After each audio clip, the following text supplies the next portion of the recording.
I want to talk about the real issues that's affecting here the main population of the United States of America, these impoverished communities that we come from. I'm not here to blame or judge anybody. I'm here just to provide some answers, a way, a new way for us to think and what to believe in and to aspire to. Right now, there's people suffering all over the United States of America that come from these impoverished communities. Our politicians aren't doing anything about it. Our religious leaders aren't doing anything about it, like the Christian religion, Islam. And majority of us are Christians. Me, I'm an ex-Christian. I left the Christian faith because I realized that it copied the Jewish religion and persecuted the Jewish people to destroy the Jewish people and the religion of Judaism so that it would be the only religion in the world, the religion of Christianity. The real news is how people are suffering inside these communities. Whether you're a gang member, drug dealer, whatever you're doing, suffering in these impoverished communities. We all share the same similar experiences and the same experience. We're suffering. It just comes in different shapes and forms, and almost at sometimes, or most of the time, it seems to be identical. Now, I want to elaborate on what the problem is. The problem today is that people are relying on the human natural morals. And the problem with the human natural morals is that these things are subject to change by the way the person thinks and feels from second to second, from day to day. They're subject to change based on the person's feelings and the way the person thinks that day. The divine morals are called the seven divine Noahide commandments. The first one is to know, believe, trust in Hashem, the God of the Jewish nation. God is the wrong definition for the word El. El in Hebrew means power. Elohim in the plural form means power of them. This is a higher power, invisible power, that created all creation. It only makes sense because if you're a power and created all creation, you would be part of that creation, but at the same time, you wouldn't be because you created that creation. So for you, it would be an artificial creation because you created it. And that's the reality that we live in today. The second commandment is to not kill one another. The third commandment is not to worship idols. Don't worship things that are created by Hashem, and definitely don't create things that you created to be a power to you. The fourth commandment is the prohibition, like all these are, except for one of them, and I'll elaborate on the last one. That's not a prohibition, but this is the prohibition of sexual immorality. The fifth commandment is the prohibition on stealing, robbing, taking things from other people that don't belong to you. The sixth commandment is to not cause unnecessary suffering to animals, to creatures, creation.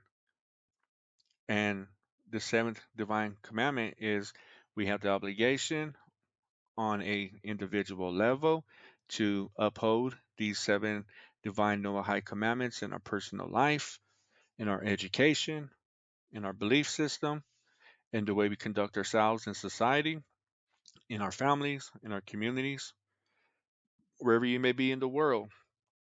And the extension of creating and reinforcing courts of justice that does not favor the rich nor favors the poor, but executes pure justice that in turn protects everybody and respects everybody. These are the things that are missing in these broken communities across the United States of America. And this is also the resolve. This is the solution. These are the answers to these problems that we're faced with.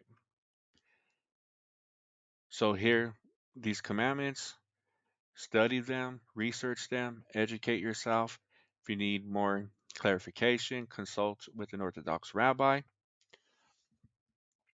hear the other side of the story, hear the Jewish story of suffering and the witness of Hashem and the light, which is a metaphor of the awareness and knowledge of Hashem and the obligation Hashem has given humanity to follow the seven Noahide divine commandments. And for the Jewish people, they had to follow the 613 divine commandments. But like I said, these are divine, they are universal, they will never change, versus the human natural morals that are subject to change based on what you think and feel on a day to day basis. And these morals are probed, just like the divine commandments are probed with our intellect.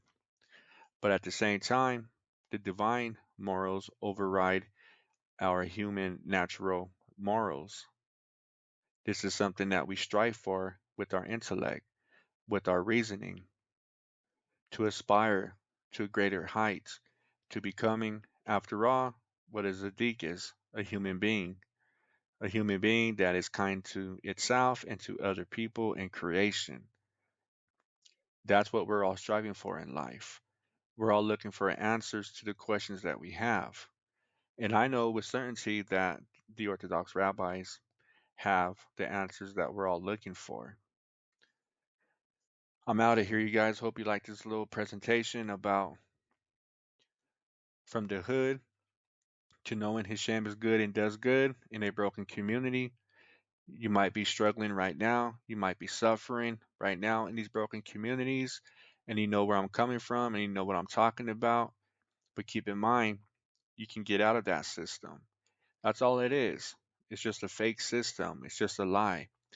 It's a system that has to do with our psyche, with our minds, and the way we see the world and how we interpret the world.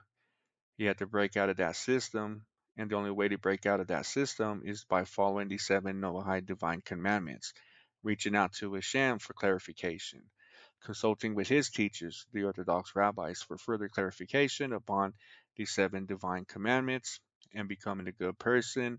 And if other people don't want to participate in restoring or fixing what's broken in the world, that's upon them. But you and me, we have no right to force this upon anybody. But we are obligated to bring to rise the awareness and knowledge of Hashem and the seven Noahide divine commandments, and to live a life where people are not suffering, where we're not suffering, where people are protected, where we're protected, where people are respected and accepted, as well as we're respected and accepted. That's humanity. That's what we're all striving for. And I just wanted to share this vision with you. I'm out of here. Thank you. Peace.